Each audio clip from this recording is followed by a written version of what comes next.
حضور اگلا سوال مکرم عبدالسلام صاحب جو والتھم فارسٹ سے تشریف لائے ہیں ان کا ہے، میں ان سے درخواست کروں گا. والتھم فارسٹ سے والتھم اسٹور، والتھم فارسٹ، یہ دو الگ الگ جگہ ہیں نا؟ جی ایک ہی جگہ کا نام ہے؟ والتھم فارسٹ. والتھم اسٹور بھی میں نے سنا ہوا ہے. ایک اس کے اندر ہے. اچھا سمجھیے. حضور میرا سوال تو لمبا ہے، ذرا وضاحت طلب ہے، اگر ٹائم کم ہے تو میں نہ کروں وہ سوال. کر کے دیکھیں کچھ پتہ تو چلے. باجیہ جی کے رسول اکرم صلی اللہ علیہ وسلم مبعوث ہوئے، اسلام پھیلایا انہوں نے اور بہت خوبصورت طریقے سے پھیلایا، اور ان کا وہ جو دعویٰ ہے وہ مکہ میں چھپا چھپا رہا. اس دعوے کو تقویت اس وقت ملی جب چھپا رہا، مطلب وہ چھپ کر دعویٰ کرتے تھے یا دبے دبے، بھر وہ دعویٰ برملا نہیں تھا اس وقت. یہ درست اتنا کھل کر نہیں، یہ درست نہیں.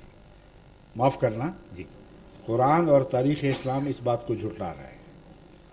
آپ کا دعویٰ ببانگ بلند تھا. مکے کا ہر شخص اس کے تک وہ دعویٰ پہنچا ہے. ایک بھی نہیں تھا جس پر وہ دعویٰ کسی معنوں میں منہ بم رہا ہو. اہل مکہ نے جب آپ پہ دروازے بند کر دیے دعویٰ سننے کے بعد، تب آپ باہر کی بستیوں میں نکلے ہیں اور پھر ارد گرد وہی اسی دعوے کو دوسروں تک پہنچانا شروع کیا ہے. یہ بات درست ہے. جی. اب اگلا سوال، اگلا حصہ باقی سوال کا. جی تو بہرحال اس کو جوش اور ولولہ اور تقویت اس وقت ملی جب ایک اسلامی ریاست، جب تلوار اٹھائی گئی. یہ بھی کہہ سکتے ہیں آپ، لیکن یہ ہے کہ میں نہیں کہہ سکتا مگر لوگ کہتے ہیں. جی ہاں فرمائیے. جب ایک اسلامی ریاست کی بنیاد پڑی مدینہ میں اور ایک یعنی ایک مرکز یہ آپ ملا کو معلوم ہوتا ہے. میں آپ کو بات سمجھتا ہوں. آپ کا سوال لمبا صحیح جی مگر معروف ہے، اس لیے اگر میں اس کو غلط سمجھ کے جواب دوں تو مجھے ٹوک دینا. ٹھیک ہے. تشریف رکھیں.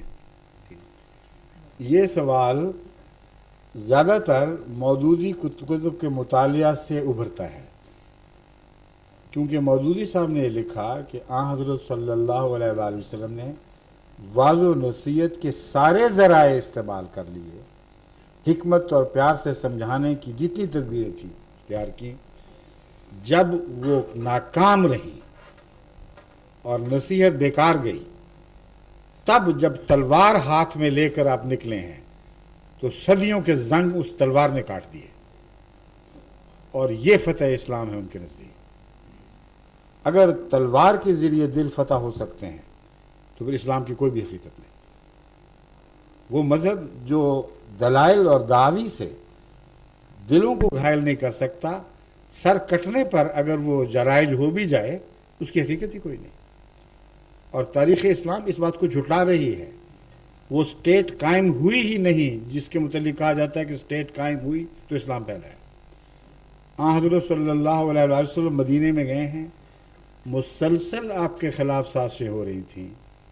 اہل مدینہ سے ایک معاہدہ ہوا ہے، اس کا نام ہے میثاق مدینہ.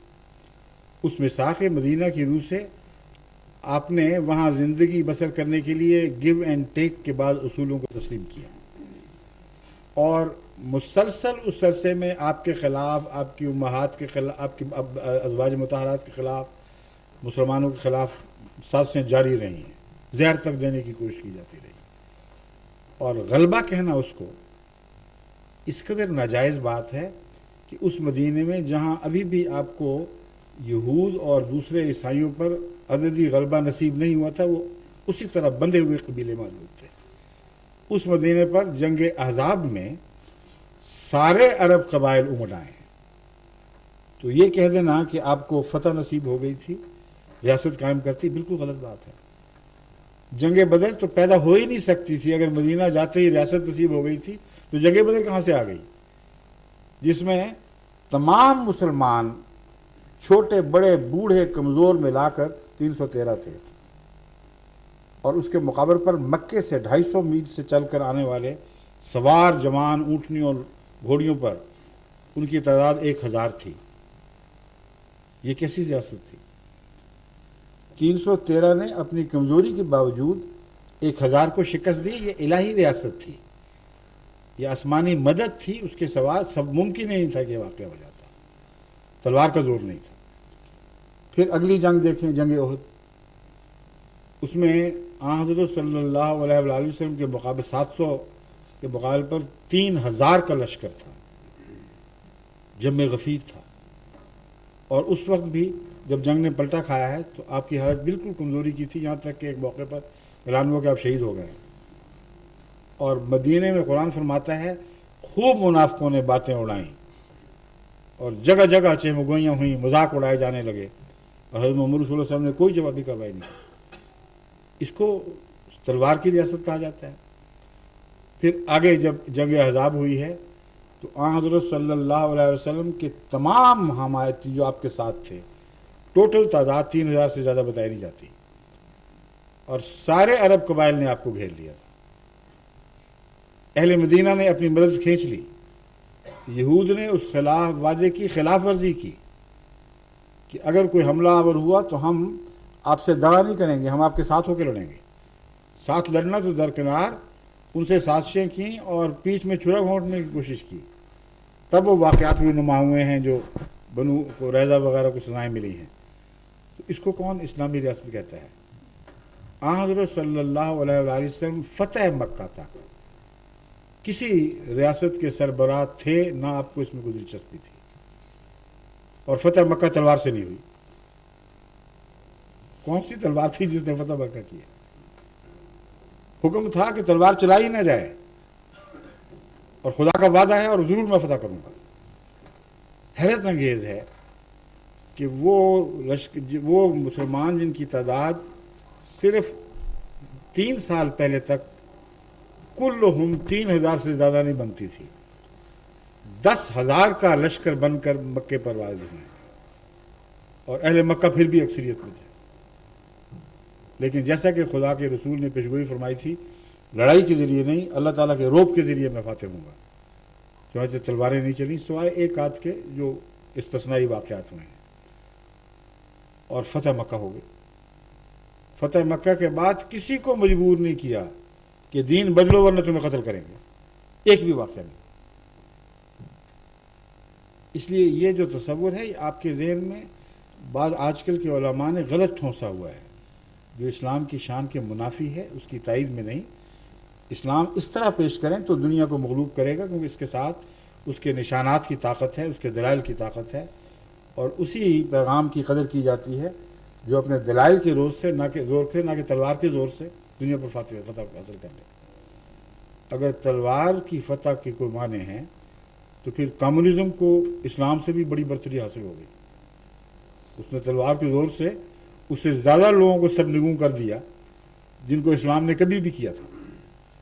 پھر عیسائیت کا غلبہ مانے، اس غلبے کی حقیقت ہی کوئی نہیں۔ جو تلوار اور طاقت کے بل بوتے پر ہو، غلبہ وہ جو دلوں کا غلبہ ہو، اور حضرت محمد رسول اللہ صلی اللہ علیہ وسلم کا غلبہ قرآن کا غلبہ اور دلوں کا غلبہ تھا۔ یہ ہمارا ایمان ہے۔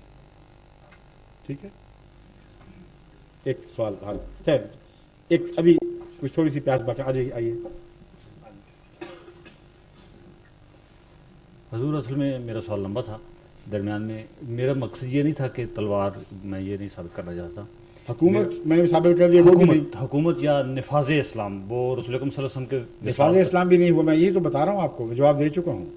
آن حضرت صلی اللہ علیہ وآلہ وسلم نے بزور شمشیر کبھی نفاذ اسلام نہیں فرمایا۔ بزور شمشیر نہیں، جیسے بھی زور حکومت کبھی نفاذ اسلام نہیں فرمایا۔ اسلام ان لوگوں پر نافذ ہوا ہے جو دل سے قبول کر گئے تھے، اور جو نہیں قبول کر گئے تھے ان پر ریاست اسلام اس لیے نافذ نہیں کر سکتی تھی کہ قرآن کریم فرماتا ہے صبح آتے تھے، مانتے تھے، شام کو مرتد ہو کے نکل جاتے تھے، فرماتا ہے کہ نہیں؟ تو اگر مرتد کی سزا قتل سے ڈرے ہوئے تھے وہ لوگ، تو قرآن یہ کیا کہہ رہا ہے؟ اس لیے کوئی جبر نہیں تھا، لا اکراہ فی الدین، کھلی چھٹی تھی، آؤ تو شوق سے آؤ، جاتے ہو تو شوق سے جاؤ، خدا پکڑے گا تمہیں۔ اس لیے نفاذ اسلام زبردستی ہو ہی نہیں سکتا تھا۔ نفاذ اسلام کرنے کی کوشش کرتے، کسی کا دل نہ چاہتا تو کہتا میں مسلمان ہی نہیں۔ اور نفاذ اسلام کی سختیاں دیکھ کر پھر وہ کون پاگل تھا جو مان رہا تھا؟ کیونکہ نفاذ اسلام میں جو سختی ہے وہ جب تک دل نہ مانے وہ انسان قبول کر ہی نہیں سکتا۔ باقی تاریخ تو الجھی ہوئی ہے نا. آج کی تاریخ آپ کے سامنے ہے پاکستان. وہاں نفاذ اسلام ریاست نے قائم کرنے کی کوشش کی تھی کہ نہیں؟ اب یہ کل کا واقعہ ہے. ضیاء جب ابھی زندہ تھے ریاست کی طاقت سے وہاں نفاذ اسلام کرنے کی کوشش کی گئی ہے کہ نہیں کی گئی؟ کیوں نہیں ہوا؟ کہاں نافذ ہوا ہے؟ لڑکانے میں یا کسی اور علاقے میں، یا کراچی میں ہو رہا ہے آج کل نفاذ اسلام، یا لاہور میں جہاں دن بدن جبر اور قتل و غارت کے واقعات بڑھ رہے ہیں. فضی دنیا میں نہ رہیں، خدا کے لیے نیچے اترے، آنکھیں کھول کے دیکھیں کہ ہو کیا رہا ہے. ایسا نفاذ اسلام جو جبر سے ہو یا نفاذ دین، وہ ناممکن ہے کہ باقی رہ جائے، اور کبھی وہ قائم نہیں ہو سکتا. نفاذ اسلام حضرت محمد رسول اللہ نے تکلیفوں کے رستے سے کیا ہے. بڑی محنت فرمائی ہے ان لوگوں کی اصلاح کے لیے. اتنا ان کو پاک باز کیا کہ جان کی بازیاں کھیل گئے اور ایمان سے نہیں پیچھے ہٹے. اپنا سب کچھ لوٹا دیا، اپنی سرداریاں چھوڑ دیں. اس کو نفاذ اسلام کہتے ہیں. اس کے بعد جبر کی ضرورت ہی کوئی نہیں.